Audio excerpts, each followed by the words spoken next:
Nahdlatul Ulama adalah organisasi resmi keagamaan yang mewakili para Ahlus Sunnah wal Jamaah. Nah, saya Ansor berarti Nahdlatul Ulama. Sisi lain saya ikut pemuda Pancasila Ansor buat Ansor, asal ormas yang ABART-nya tidak bertentangan dengan ajaran Islam serta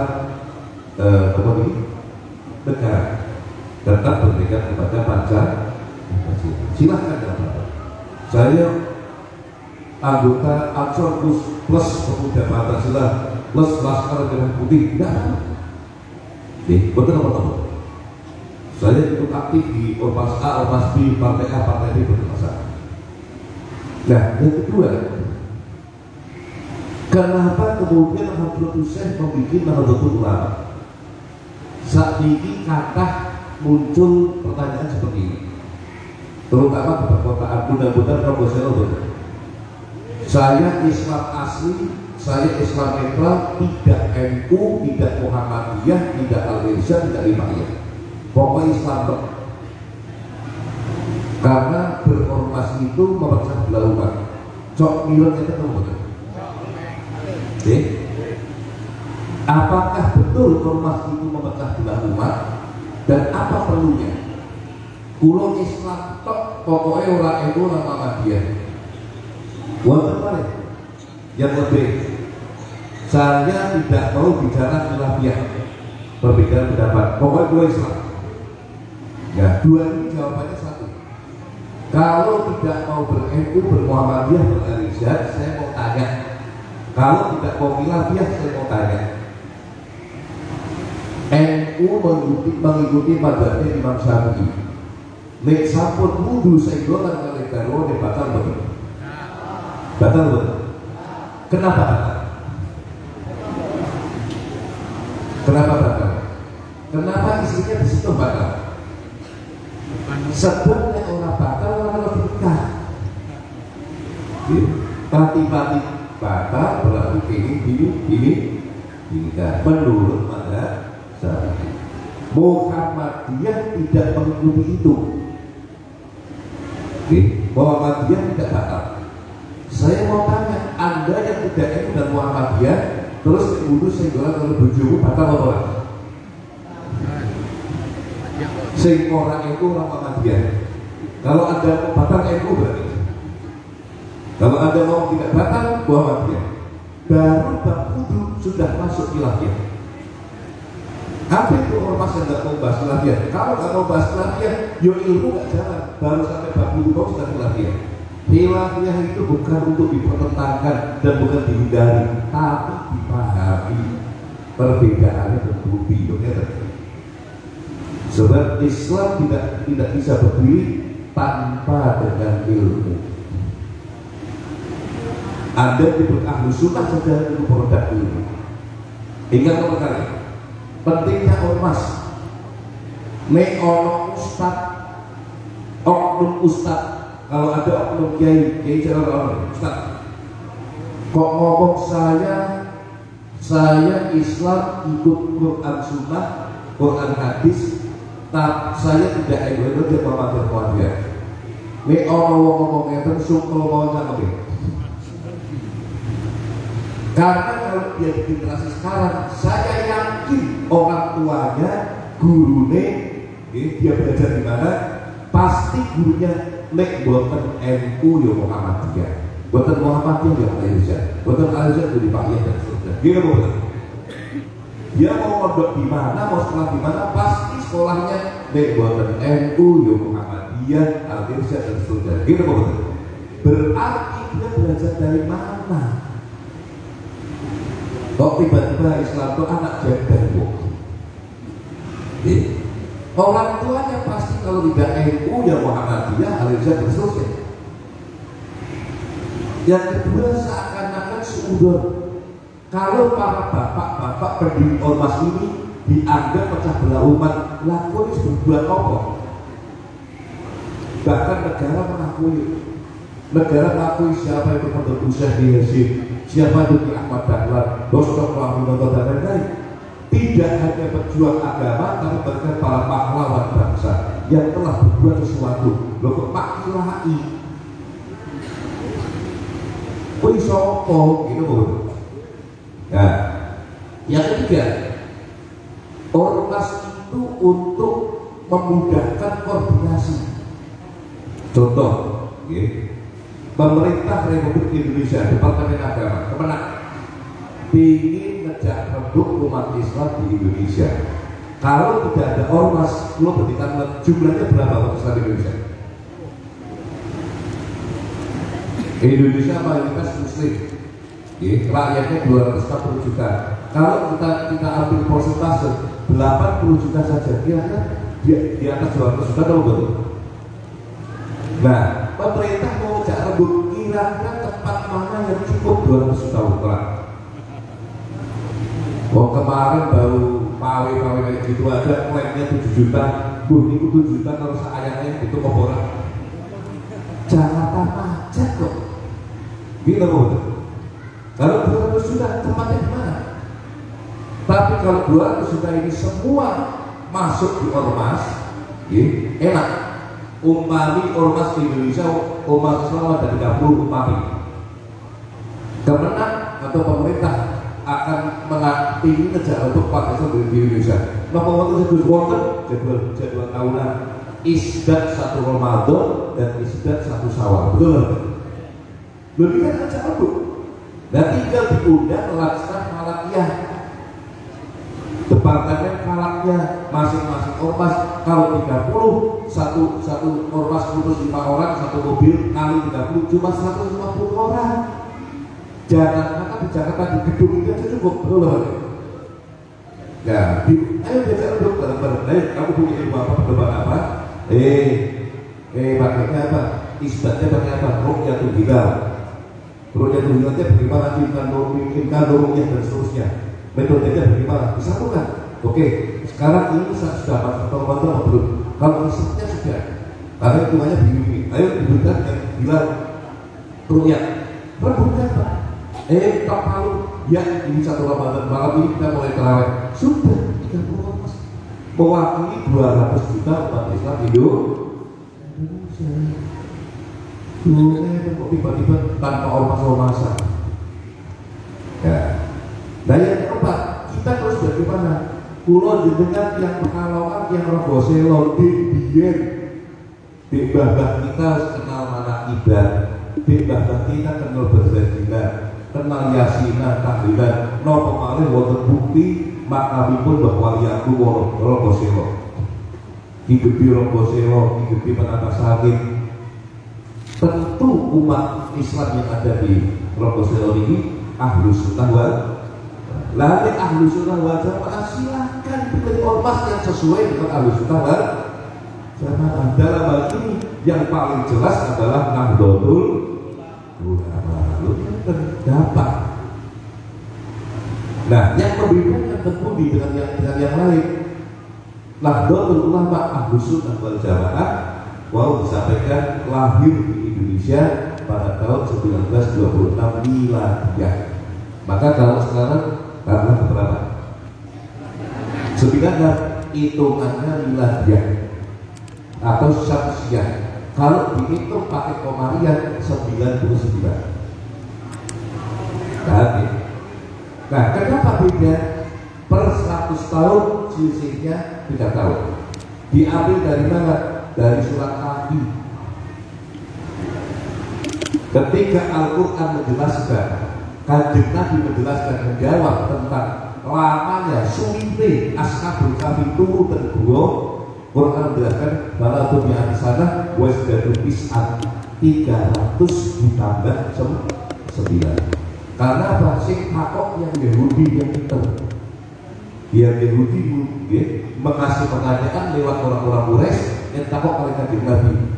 Bagaimana hal Ashabul Kahfi? Tingkahnya 9 pemuda yang menurut gua. Ketika kita nyebut cuma 300 tahun, Yahudi akan tanya, pakai hitungan apa itu? Nah, Al-Quran sebelum jelas sangat Gusti Allah gitu.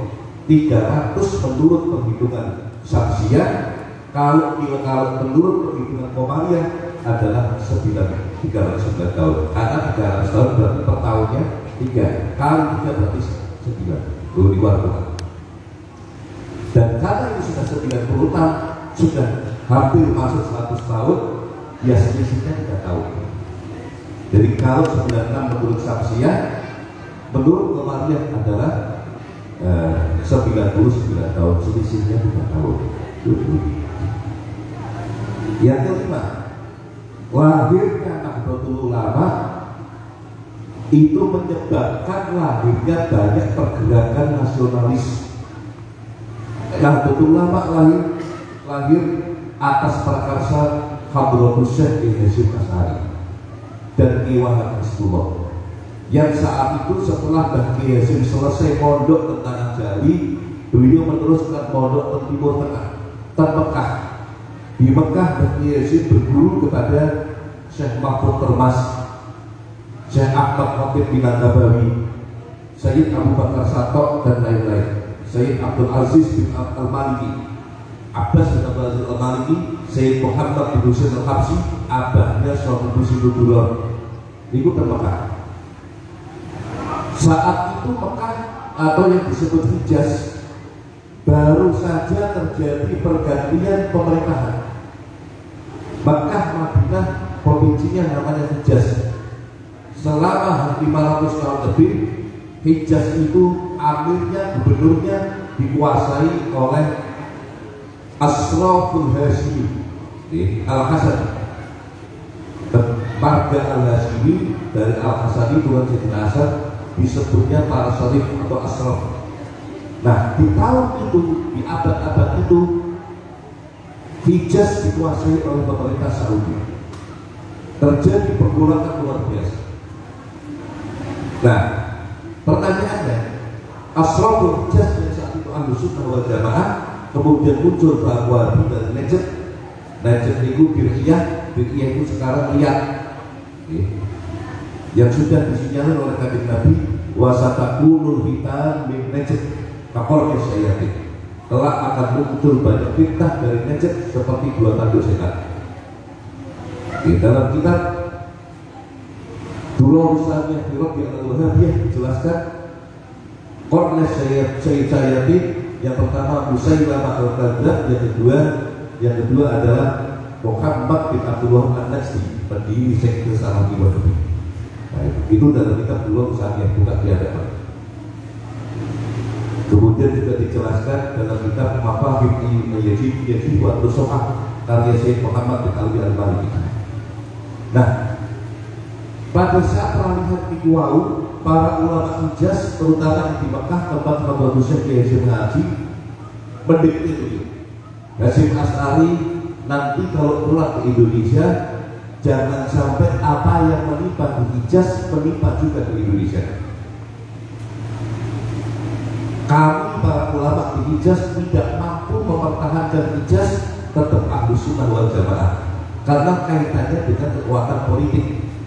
Kami berjuang sendiri-sendiri, sehingga berjamaah mengakhir, sehingga maulid, sehingga dalail, tidak kuat.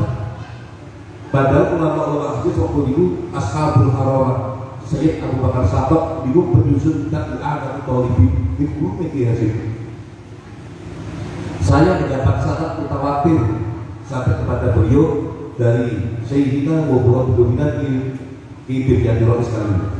Bahkan itu cerita tentang Pulau Pakita tahun 95 akhir. Beliau cerita beliau mendapatkan syarat dari guru dan guru-gurunya, dari Baki Makrus Surabaya, Baki Makrus Tertibat Karim, bahkan dari Hadratus Syekh Hasyim saat Syekh Mahfud At-Turmus Termas menceritakan bahwa Sayyid Abu Bakar Satok itu min karamah ini, saking karamah itu nek maos Quran badal maghrib dari bisa kata ditartil wa ta'alim bisemak. Itu lisanul karamah. Syekh Hadratus tidak mampu membendung gerakan aliran takfiriyah yang bernama sekte Salafi Wahabi. Karena apa? Berjuang tiada tidak terlindungi. Maka Hadratus Syekh Hasyim diperintahkan nanti kalau ke Indonesia, untuk menyatukan ulama Ahlus Sunnah di Indonesia dalam sebuah nidamiyah, sebuah jamiah, sebuah gerakan atau lembaga atau organisasi. Sebab ketika di sini Ali hakun bila bila yang ribul batil bila, kebenaran yang tidak terorganisir akan kalah dengan kebatilan yang terorganisir. Kalau niku langsung satu orang kayak itu. New jauh. Pokoknya Gus Kula ekonomi dari Habib kau. Terus sampai ketika Habib sopo, guru di Bahasa itu saya kenal satu. Niku muridnya Syekh Ahmad bin Zaini Dahlan. Di Mekah, Syekh Ahmad bin Zaini Dahlan nulis kitab Dua Usahanya Film yang Wahabiyah. Jadi muncul dari jemaah ulama, salah satunya dari ulama-ulama Timur Tengah, terutama Hijaz Mekah, yang sangat prihatin dengan keadaan di Hijaz, jangan sampai nyebar ke Nusantara. Siapa Syekh Ahmad bin Zaini Dahlan? Itu gurunya Al-Habib Ahmad bin Abdullah bin Thalib Al-Atas Sapuro.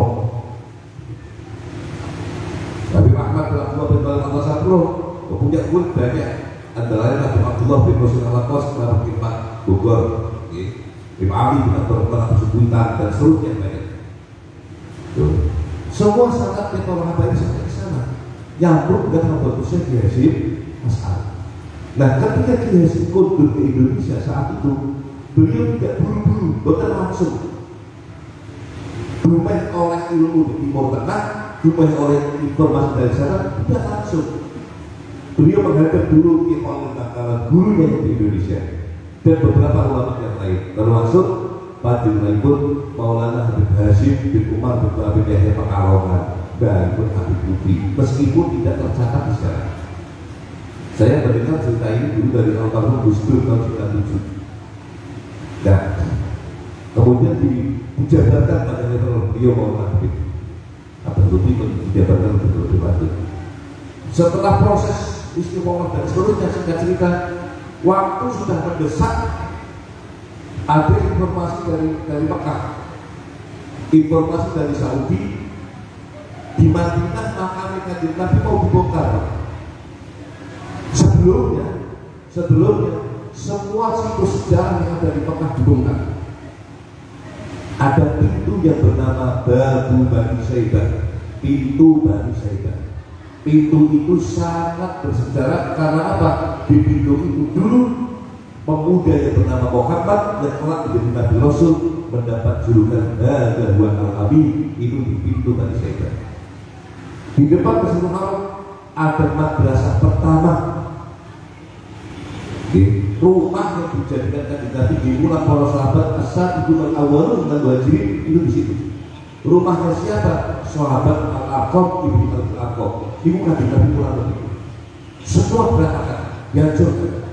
Ada tempat kelahiran Kanjeng Nabi, rumahnya rumahnya Syekh Abdul Muthalib bin Hasyim. Dan tempat itu sekarang dibongkar, kemudian dibangun perpustakaan. Konon katanya itu mau dilakukan. Rumahnya Sayyidah Khadijah, Kanjeng Nabi itu hidup di situ. Tempat kelahirannya Sayyidah Fatimah, Mahbadul Jibril, tempat turun Nabi Jibril, dihancurkan semua. Semua situs sejarah hancur. Sampai sekarang pun Jabal Abi Qubais sudah hilang benar. Padahal dia di abad 18 atau 19, Jabal Abi Qubais itu tempat biat Thariqah Naqsyabandi yang paling sakral. Terakhir, Syekh Ahmad Khatib Sabdas, kemudian Syekh Abdul Karim Al-Batani di biat Qadiyah Naqsyabandi di sana, kemudian membawa ke Indonesia sehingga nyebar sampai Surabaya, sampai Tolatan Sebu Cirebon, sampai kepada Syekh Romi Paterongan, sehingga sampai ke Bibir, Kiasoni dan sebagainya. Sumbernya satu, Mbah Abdul Karim yang dulu dibekat di Jabal Abi Qubais, sekarang tempat itu hilang semua. Makam Ma'la, makam itu para sahabat, ada juga makamnya Ummahatul Mukminin, Sayyidah Khadijah Al-Kubra, juga dihancurkan. Sekarang makam Khadijah itu baik, ada sekolah minimal, ada kubah yang luar biasa. Oh, seperti makam Mbah Rasulullah saya, makam Mbah Penatas Langit saya, tembriko hancur pula. Sak sapu nih Mekah sudah rata, pembongkaran dilanjutkan ke Madinah. Makom bakti yang lebih dari 15.000 makam sahabat hancur. Kalau sekarang kalau kita masuk ke bakti nggak ada apa-apa, adanya batu di tanah, kita nggak tahu ini makamnya siapa nggak tahu. Kalau tidak punya peta masa lalu nggak tahu. Bahkan di halaman Masjid Nabawi sekarang, saya lupa itu nomor berapa, saya lupa. Tadi ada catatannya. Itu makamnya Sayyid Abdullah, ramahnya Kanjeng Nabi. Double tentang begitu. Dia kan biasa, nggak ada tanda-tanda apa. Ramahnya Kanjeng Nabi. Ada Kanjeng Nabi Abdullah bin Abdul Muthalib. Itu sekarang sudah lantai biasa kesehatan di depan halaman Masjid Nabawi. Sebelah itu, saya lupa itu berapa itu. Masya Allah. Nah, sampai pada keempatnya maka Kanjeng Nabi Qubbatul Hadrat yang di bawah kejamaah Kanjeng Nabi mau dibongkar dengan alasan pada masyarakat. Maka ada di masjid itu tidak boleh. Lalu sampai ini mau kapan? Saya harus bongkar itu mau kapan? Wong maka Kanjeng Nabi di dalam kamarnya Kanjeng Nabi yang sekarang menjadi rawdoh di sana itu disaksikan ashabul khulafa Abu Bakar, Umar, Utsman, Ali, disaksikan juga oleh ummahatul mukminin dalam hadis Sayyidah Aisyah. As-sabiqun al-awwalun al-muhajirin wal ansar semua begitu kok. Lalu sampai mau ke saiki orang jauh belakangan sudah 14 abad kok merasa lebih pintar dibanding ashabul awal, kok merasa lebih pintar dibanding ashabul khulafa wa ashabul rasulullah, ashabul badr wa ahlul uhud wa ahlul baqi dan sebagainya. Kok merasa lebih pintar daripada ahli bait Nabi sallallahu alaihi wasallam. Nah, kan mau dibongkar makamnya mau dipindah ke Bali. Informasi itu menggelitik kemana-mana. Tapi saat itu dunia Islam vakum. Sebab imperium besar Islam yang bernama Ottoman atau Turki Utsmani baru saja gulungan, belum muncul namanya kekuatan-kekuatan yang lain. Porak-poraknya semua masih di bawah penjajahan imperialisme. Di daerah Afrika ada Prancis, kemudian Jerman juga ada di situ. Inggris atau Britania juga ada di situ, Amerika juga ada, semua masih dijajah. Asia Tenggara termasuk Indonesia masih di bawah penjajahan Belanda atau Belanda, Hindia Belanda. Sebelumnya VOC bukan di abad 18 dilanjutkan Hindia Belanda, tapi sama. Semua repot. Informasi itu masuk ke Indonesia.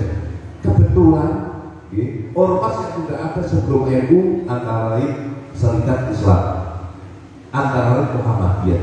Mereka nggak respon karena mereka nggak ada penting di situ. Ki Wahab masuk ke Serikat Islam dan lain-lain tidak direspon karena sebagian dari mereka mengikuti pahamnya orang-orang Saudi anti ziarah kubur dan sebagainya.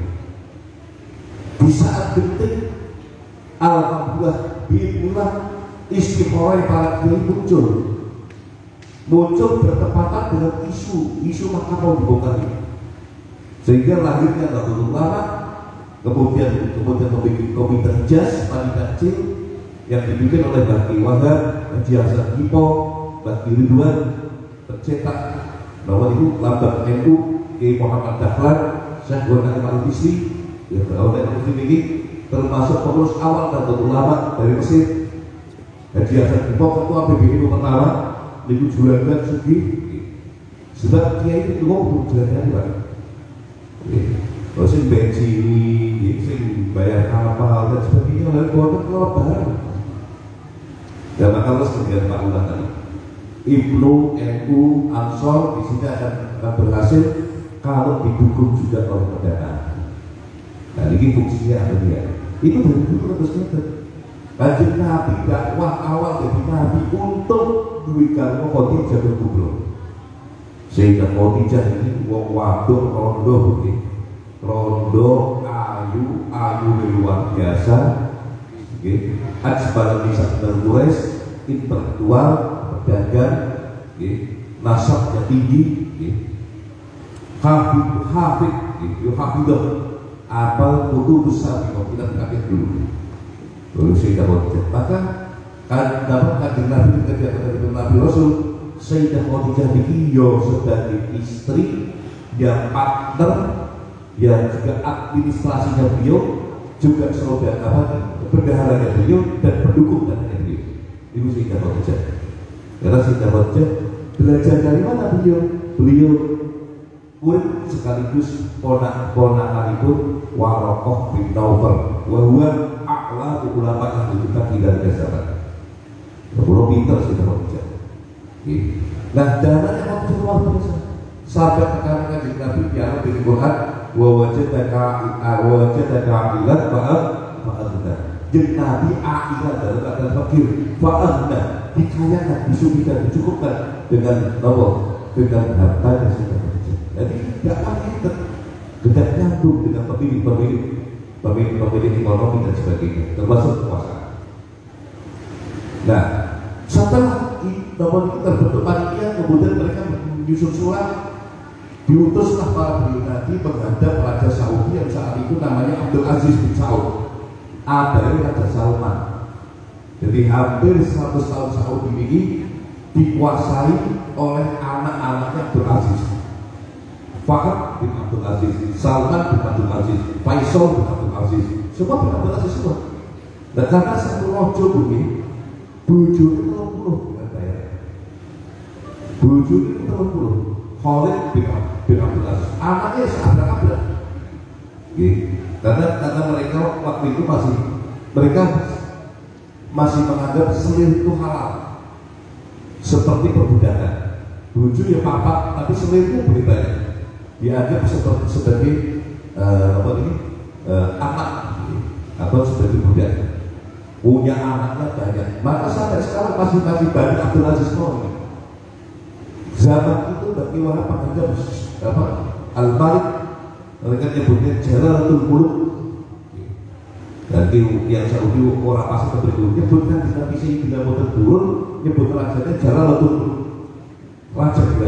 Jadi sebetulnya jalan-jalan itu asma min asma'illah al-husna.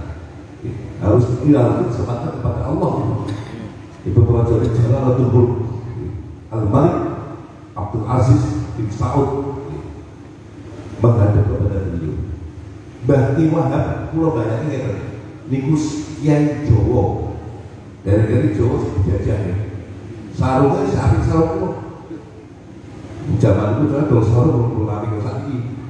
Soalnya sarungnya si rodo kepir. Kopinya sih ada dulu. Zaman berjajah.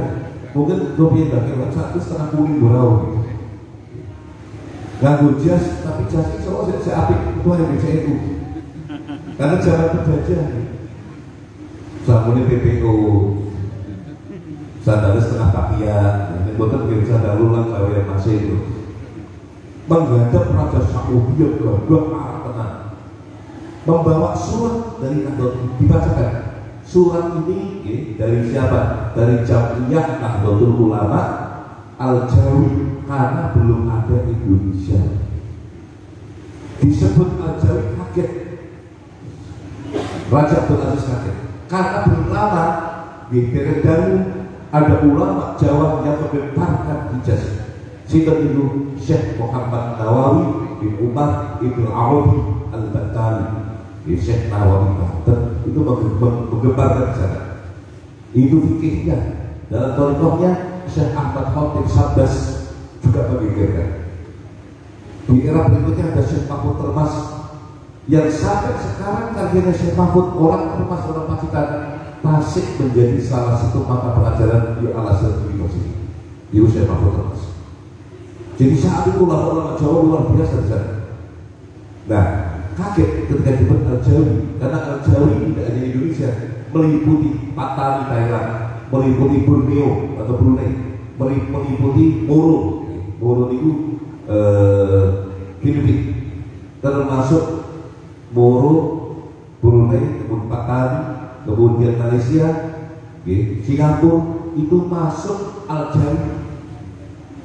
Tidak untuk Al-Jawi, kalau disebutkan Jawa, Walbora di Asia Tenggara, yang dimaksud Asia Tenggara, itu Al-Jawi itu. Kalau kita maju pada negara Melayu di abad 19. Kaget Cina bawa Jawa, Cina pecinan, Cina pecinan sauna. Sauna ini kata kisah berasal dari bahasa Cilacap. Kalau kan Cilacap kemudian air itu sarung itu kata dari mustaq dari lafaz sar'at. Maksud ke Cilacap jadi sarungan.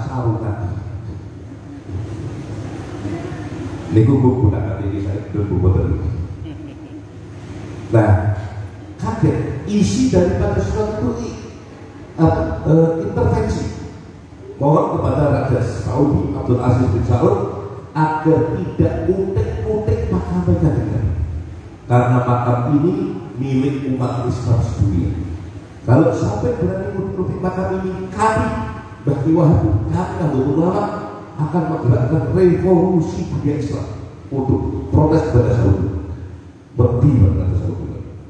Yang kedua, mohon agar kalau jamaah haji yang masuk ke Mekah Madinah tidak diintervensi, harus mengikuti padanya mereka, tapi diperbolehkan membawa manasik dari mazhabnya masing-masing, sehingga kita alhamdulillah hari ini mendapatkan barokahnya orang-orang Muhammadiyah mangkat haji doa bimbingi Muhammadiyah boleh ada boleh barokah orang Rifa'iyah berangkat haji pakai kabelnya sendiri, kiai ini diri Rifa'iyah boleh pakai manasiknya sendiri sana.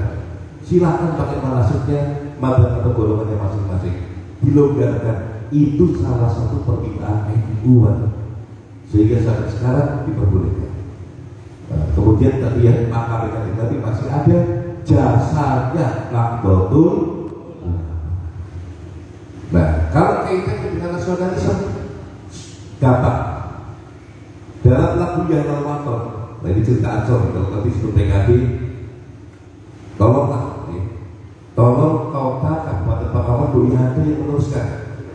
Dari tahun 2013 sampai sekarang, kalau saya tidak salah, belum ada yang sampai PKN. Baru saya alumni PKN tahun 2013. Saya satu kelas dengan Gus Yakut. 2013 itu PKN 3, angkatan 3. Waktu itu dikenal PKN Dawakis atau Asparagus, karena 90 anggota itu Gus semua. Nah itu kok Gus Lakusu, kok Gus Tenang.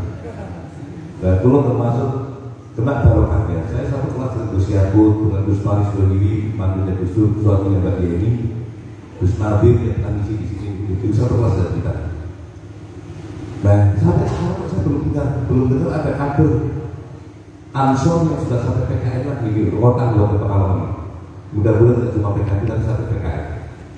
Dan kalau bicara Ansor sampai hari ini alhamdulillah saya masih tercatat jadi pimpinan pusat di jalur Ansor. Kalau di NU Wakil Suriah PCNU Kota Pekalongan, jadi gaduh itu belum. Kalau di Kota Pekalongan ya masih penasihat di Ansor Pekalongan.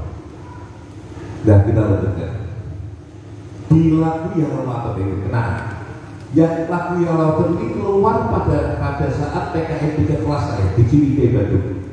Saat itu ketuanya masih Nusron Wahid, Kang Nusron, sahabat Nusron. Beliau menyampaikan, Gus ini adalah lagu yang Ramadan. Saya dapat amanat dan ijazah dari Mbak Timaimun Jubair, disuruh menyebarkan. Sehingga kita saat itu duta yang Ramadan pertama. Kami 92 orang ini ditugasi oleh TPP pimpinan pusat di Ansor untuk menyebarkan ke daerahnya masing-masing. Waktu itu Kabupaten Pekalongan DC Ansornya masih Pak Aksi Haran.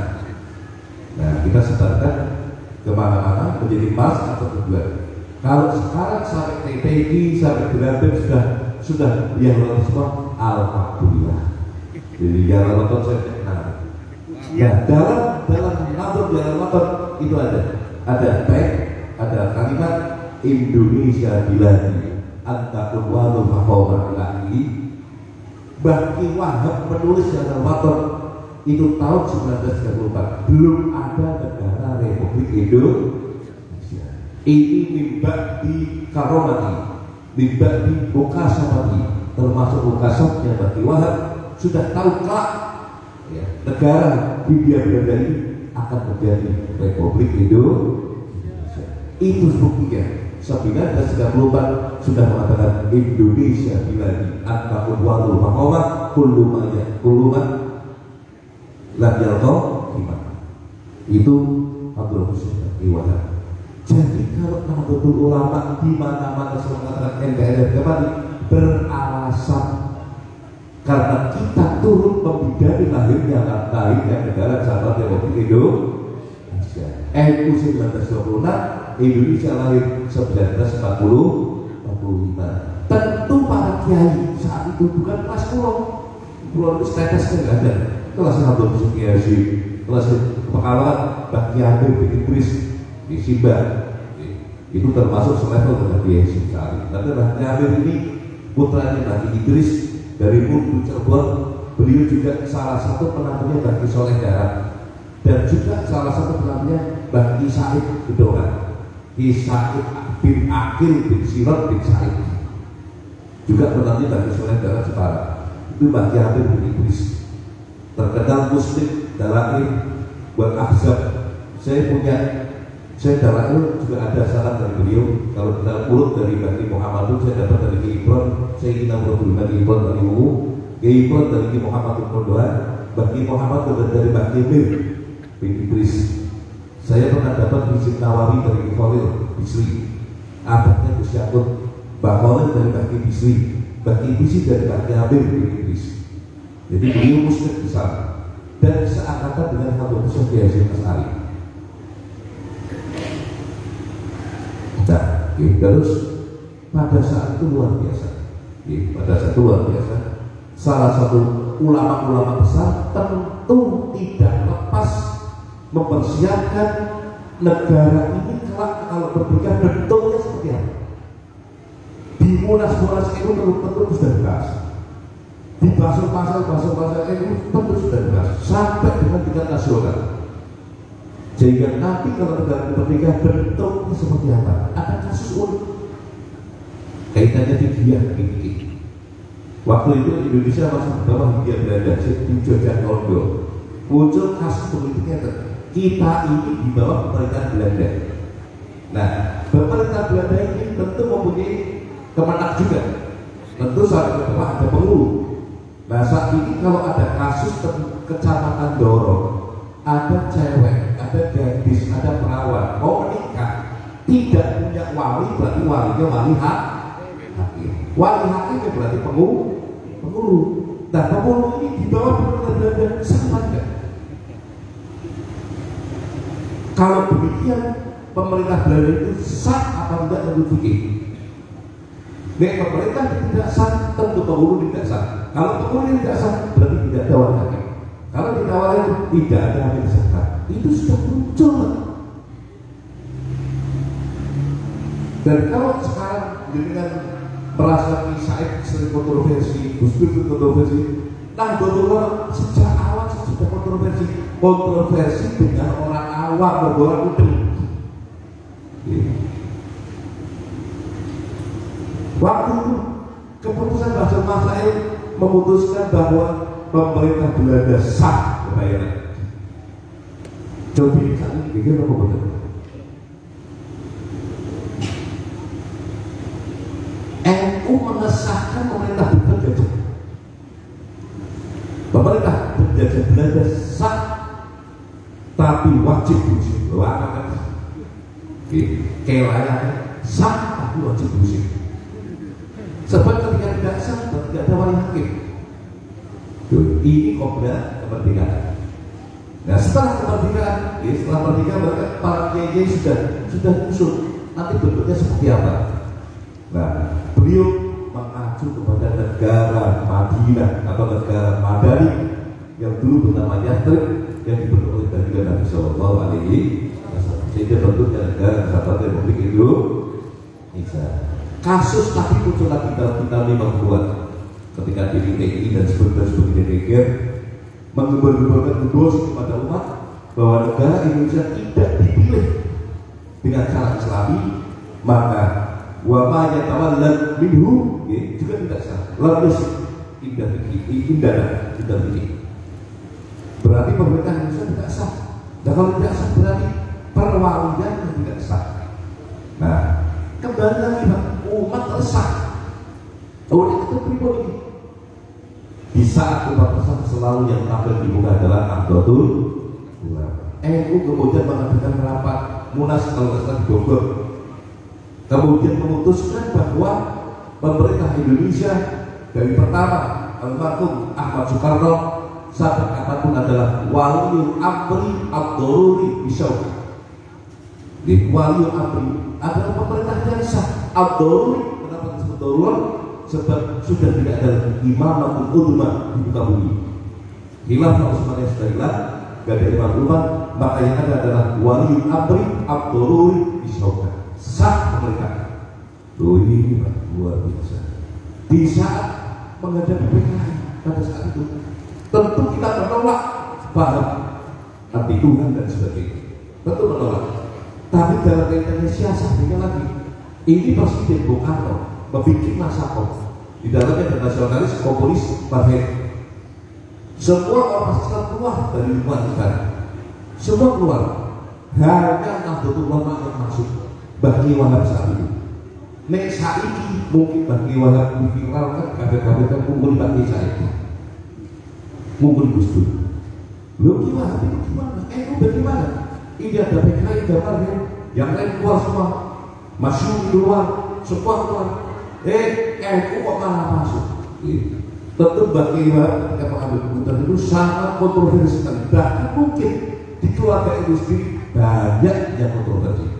Sehingga sibuknya bagi Wahab menangkis serangan jawaban dari luar, juga meluruskan pemahaman dalam sosial itu luar biasa. Saya nggak kebayang di zaman sekarang kabeh kalau berklasnya susah, komunikasi susah, berkira ini. Tapi ketika PKI benar-benar sudah frontal dan memberontak pada tahun 55 yang tampil di depan membela NKRI sampai di tingkat kampung adalah Nahdlatul Ulama. Sakral sebut. Nggak kayak orang sekarang gegengan PKI ini tak bendera sendiri, gegengan diri, dodol diri. Orang kantor itu. Mereka nggak berjalan lah. Ormas lagi lahir tahun piro. Ormas mulai tahun 1999, tahun 98 era reformasi itu wow. Lalu saya geger PKI berjuang apa? Lalu kita harus diomong kalau Ansor, kalau Banser dan NU pasti musuhnya PKI. Kan masa berburu balik. Nah itu. Nah yang sebagai penutup adalah syarat. Silahkan mau ngaji kemanapun, tapi kalau di NU, nek ono kiai nang NU, di lingkungan proporsional ono dengan kiai, kok dari rumah TNI madrasah tidak mungkin lolos, tidak mungkin lolos kecuali dia alumni pesantren, alumni madrasah. Pasti masyarakat komplek, lu kayak sopo, lo sekolah STM kok kamu udah kiai, gak akan diterima oleh masyarakat. LBJ itu akan pendidik bisa loh.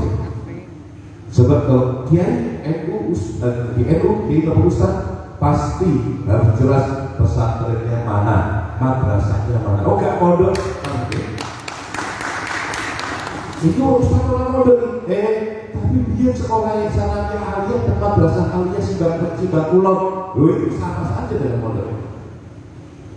Umpama bukan pondok alumni madrasah yang diasuh dan di bawah naungan Orping itu. Karena apa?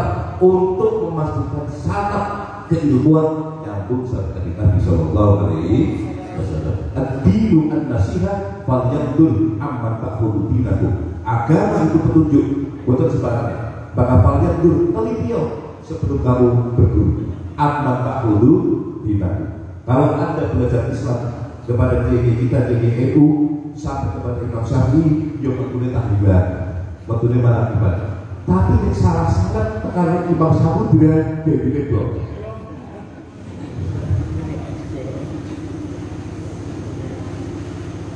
Sebab nanti dipertanggungjawabkan. Pulau melakukan lagi motif atau suatu hadat, maulid, fikih dan sebagainya. Nanti di akhirat pulau itu berjalan. Nah kan dengan kulo itu gampang, kulo ada guru kok.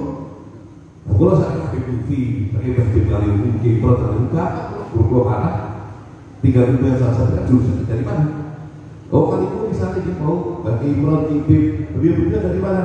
Dari sesepuhnya bagi Humaydullah yang Kaliwu, Ki Humayd dari Bagi Irfan, pendiri Pondok Pesantren Kaliwu, Ki Irfan sakit Syekh Mahfud Termas. Dari jalur guru, Ki Imron, Ki Biryani dan Ki Ibn Kaliwu dari siapa? Ki Mahfud Boyo, bakal Serta Karim, bakal Muhammad Hussein Ki Hashim dari Syekh Mahfud Termas. Sampai Syekh Mahfud saking Syekh Abu Bakar Sabat, Syekh Ahmad bin Zaid Dahlan, saking Ibrahim Ad-Dasuki, saking Ibrahim Al-Bejuri, saking Imam Sanusi, sampai kepada Imam Ghazali, Imam Al-Haramain, sampai kepada Imam Abu Hasan Al-As'ari, sehingga berakidah Ahlus Sunnah wal Jamaah. Imam Al-As'ari saking Abu Zakaria As-Sani, saking Rabi' Al-Qurabi, saking Ibrahim Al-Ghazali, saking Al-Imam Muhammad bin Idris Asy-Syafi'i radhiyallahu anhu.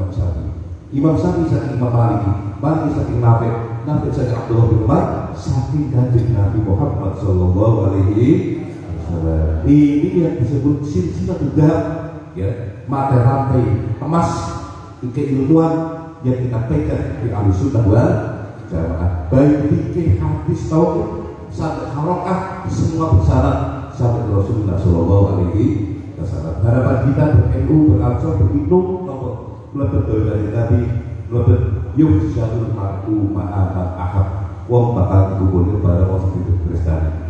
Insya Allah walaupun di gerbong paling belakang, kalau lokomotifnya ada Hashim, kalau lokomotifnya Habib Lutfi, lokomotifnya ada Fikirnya Dolores Kaliwu, insya Allah akan sampai surga. Akan ketemu dengan Syekh Abdul Qadir Jilani, akan ketemu Imam Syafi'i dan sebagainya. Sampai hadis Nabi Sallallahu Alaihi Wasallam. Kita ingin satu dua sampai bermanfaat.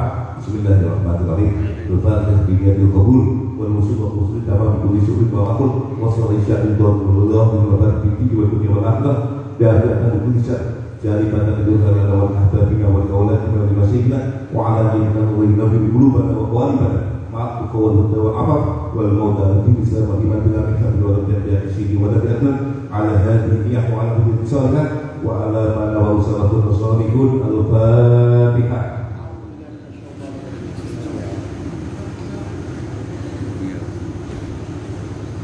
Amin amin Rabbana taqabbal minna innaka antas samiul alim wa tub alaina innaka antat tawwabur rahim. Subhana rabbil izzati amma yasifun wa salamun alal mursalin walhamdulillahi rabbil alamin. Untuk yang mau ijazah katanya, kalau mau sekalian mohon saya ijazahkan apa yang ada dalam kitab Nafahat Nafawiyah yang saya susun dari guru-guru saya. Tadinya terima terima di Al-Fatihah.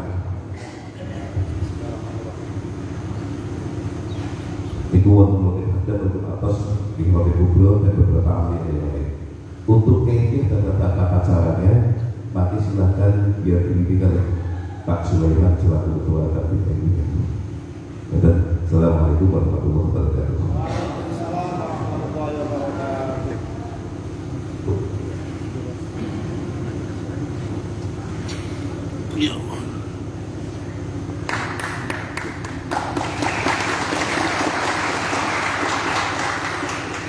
Terima kasih, semoga yang disampaikan oleh beliau Al-Munawwar Al-Haji Imam Habib Muslim semoga dapat